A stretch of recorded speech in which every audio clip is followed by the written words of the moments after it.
म्हणजे श्वासावर सुद्धा भविष्य सांगता येऊ शकतं. नक्कीच. श्वासावरच सांगायचं भविष्य म्हणजे श्वास. शिवसंवाद आहे. म्हणजे आपण जे नॉर्मली श्वास घेतो हे आपल्याला माहितीही नव्हतं की नाही का एका श्वासावर सुद्धा आपण समोरच्याचं भविष्य सांगू शकतो. बरोबर.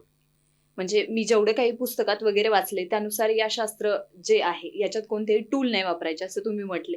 मग त्यानुसार मग ते शास्त्र नक्की आलं कुठून असा प्रश्न पडलाय मला. फार चांगला प्रश्न आहे.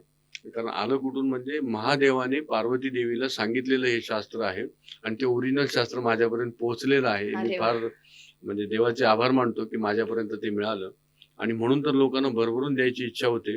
जे माझ्याकडे आहे ते कुठेही जायला नको, आणखीन लोकांपर्यंत मिळालं पाहिजे म्हणून माझी हा क्लास करायची इच्छा आहे.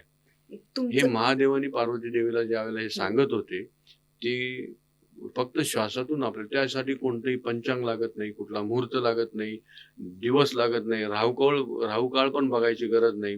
प्रत्येक उत्तर तयार होतं आणि माझ्या क्लासेसमध्ये येणाऱ्या खूप जणांना खूप छान अनुभव आलेले.